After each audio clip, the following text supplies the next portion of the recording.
តើប្រទេសណាខ្លះនៅលើពិភពលោកដែលមានទឹកដីស្ថិតនៅលើទ្វីបពីរប្រទេសនីមួយៗនៅលើពិភពលោកយើងសុទ្ធតែមានលក្ខណៈពិសេសឬលក្ខណៈដាច់ដោយឡែកសូម្បីតែភូមិសាស្ត្រនៃទឹកដីក៏មានលក្ខណៈពិសេសរបស់ពួកគេផងដែរ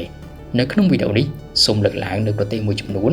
ដែលមានសន្តានទឹកដីលាតសន្ធឹងនៅលើទ្វីបលើកទី1ជាទូទៅគឺនៅលើទ្វីប2តើប្រទេសណាខ្លះដែលមានទឹកដីរបស់ពួកគេស្ថិតនៅលើទ្វីប2សូមអញ្ជើញទស្សនាជាបន្តទិញទំនិញស្រួលជាងមុនចំណេញជាងមុនត្រូវតែទិញជាមួយនឹង K-Store App by BizAdvisor ទី1ប្រទេសរុស្ស៊ីគឺជាប្រទេសដែលមានផ្ទៃដីធំជាងគេបំផុតនៅលើពិភពលោកពលគឺមានប្រមាណជាង 17.1 លានគីឡូម៉ែត្រការ៉េមានរដ្ឋធានីឈ្មោះថាទីក្រុងម៉ូស្គូនៅក្នុងពេលសប្តាហ៍ប្រទេសរុស្ស៊ីមានចំនួនប្រជាជនជាង140លាននាក់ទឹកដីរបស់ប្រទេសរុស្ស៊ីមួយផ្នែកតូចស្ថិតនៅលើទ្វីបអឺរ៉ុបរីឯមួយផ្នែកធំស្ថិតនៅលើទ្វីបអាស៊ីប៉ុន្តែប្រជាជនរបស់រុស្ស៊ីភាគច្រើនរស់នៅប្រមូលផ្តុំគ្នានៅភាគខាងលិចនៃប្រទេសដែលស្ថិតនៅក្នុងទឹកដីរបស់ទ្វីបអឺរ៉ុបទី2ប្រទេសទូគីត្រូវបានគេឲ្យឈ្មោះថាជាស្ពានតភ្ជាប់ទ្វីបអាស៊ីហើយនិងទ្វីបអឺរ៉ុបប្រទេសមួយនេះភ្ជាប់ទឹកដីអឺរ៉ុបអាគ្នេយ៍ទៅកាន់អាស៊ីខាងលិចទឹកដីប្រទេសទូគីមួយចំណែកតូចស្ថិតនៅក្នុងទ្វីបអឺរ៉ុបហើយមួយចំណែកធំស្ថិតនៅក្នុងទ្វីបអាស៊ីរដ្ឋធានីរបស់ប្រទេសទូគីគឺទីក្រុងអង្គការ៉ាក៏ប៉ុន្តែទីក្រុងដែលធំជាងគេរបស់ប្រទេសគឺទីក្រុងអ៊ីស្តង់ប៊ុលជាទីក្រុងទី1គត់ដែលឈរជើងនៅលើទ្វីប2គឺទ្វីបអាស៊ីហើយនិងទ្វីបអឺរ៉ុបនៅក្នុងពេលបច្ចុប្បន្ននេះទូគីមានចំនួនប្រជាជនប្រហែលជា88លាននាក់ចំណែកឯផ្ទៃដីរបស់ប្រទេសមួយនេះក៏មិនតូចដែរមានផ្ទៃក្រឡាប្រហែលជា 783,500 គីឡូម៉ែត្រការ៉េទី3ប្រទេសអេស៊ីប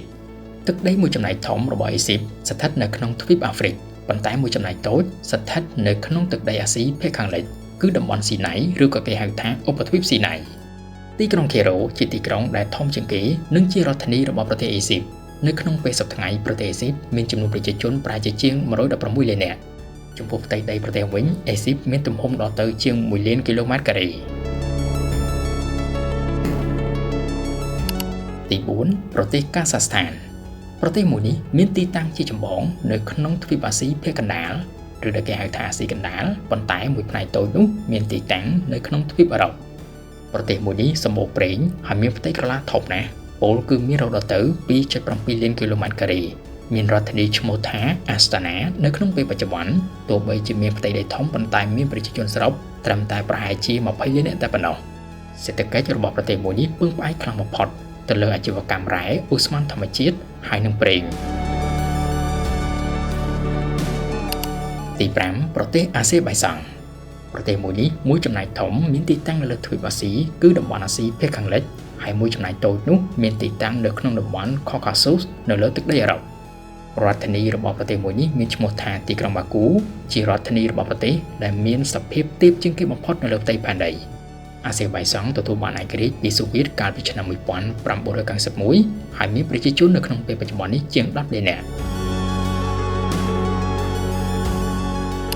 ទី6ប្រទេសច័រជីប្រទេសនេះមានទីតាំងនៅក្នុងតំបន់ Caucasus ជាប្រទេសដែលមានទឹកដីនៅលើទ្វីប2ផងដែរគឺទ្វីបអាស៊ីភាគខាងលិចហើយនិងទ្វីបអឺរ៉ុបភាគខាងកើតមានរដ្ឋធានីឈ្មោះថា Tbilisi ប្រទេសមួយនេះប្រើប្រាស់ភាសាច័រជីជាភាសាផ្លូវការមានប្រជាជនចន្លោះពី4លាននាក់ទៅ4លាននាក់កន្លះហើយមានផ្ទៃក្រឡាសរុបនោះ 69,700 គីឡូម៉ែត្រការ៉េប្រទេសនេះផងដែរមានព្រំប្រទល់ជាប់ជាមួយនឹងសមុទ្រខ្មៅប្រទេសរុស្ស៊ីប្រទេសទូគីប្រទេសអាមេនីហើយនិងប្រទេសអាសេបៃសាំងទី7ប្រទេសប៉ាណាម៉ាប្រទេសមួយនេះដីសន្ធឹងខ្លួនជាស្ពានតភ្ជាប់ទ្វីបអាមេរិកខាងជើងទៅទ្វីបអាមេរិកខាងត្បូងនិយាយចំទៅគឺព្រៃជីកប៉ាណាម៉ាជាអ្នកបែងចែកទឹកដីទ្វីបទាំងពីរគឺទ្វីបអាមេរិកខាងជើងនិងទ្វីបអាមេរិកខាងត្បូងនៅលើទឹកដីរបស់ប្រទេសប៉ាណាម៉ាមានរដ្ឋធានីឈ្មោះថាទីក្រុងប៉ាណាម៉ាស៊ីធីប្រទេសមួយនេះមានប្រជាជនតិចទេត្រឹមតែជាង4លាននាក់តែប៉ុណ្ណោះរីឯផ្ទៃដីរបស់ប្រទេសមួយនេះក៏មិនធំដែរគឺមានប្រមាណជា 75,417 គីឡូម៉ែត្រការ៉េសូមបញ្ជាក់ថាក្រៅពីប្រទេសទាំងនេះនៅមានប្រទេសមួយចំនួនទៀតគួរឲ្យកត់សម្គាល់ដែរជាប្រទេសដែលមានទឹកដីដាច់ដោយឡែកឬជាទឹកដីឯនៃសមុទ្រដែលត្រូវបានគេទុកថាស្ថិតនៅលើទ្វីបផ្សេងគ្នាឧទាហរណ៍ដូចជាប្រទេសបារាំងមានទីតាំងនៅលើទ្វីបអឺរ៉ុបប៉ុន្តែមានទឹកដីឯនៃសមុទ្រដូចជា French Guiana ដែលមានទីតាំងនៅលើទ្វីបអាមេរិកខាងត្បូងអេស្ប៉ាញមានទីតាំងជាចម្បងនៅលើទ្វីបអឺរ៉ុបប៉ុន្តែមានទឹកដីអានីសមុទ្រនៅលើទ្វីបអាហ្វ្រិកហើយនៅប្រទេសហូឡង់ដែលមានទីតាំងនៅលើទ្វីបអឺរ៉ុបប៉ុន្តែមានទឹកដីអានីសមុទ្រនៅក្នុងតំបន់ការ៉ាបៀនដែលជាផ្នែកមួយនៃទ្វីបអាមេរិកខាងជើង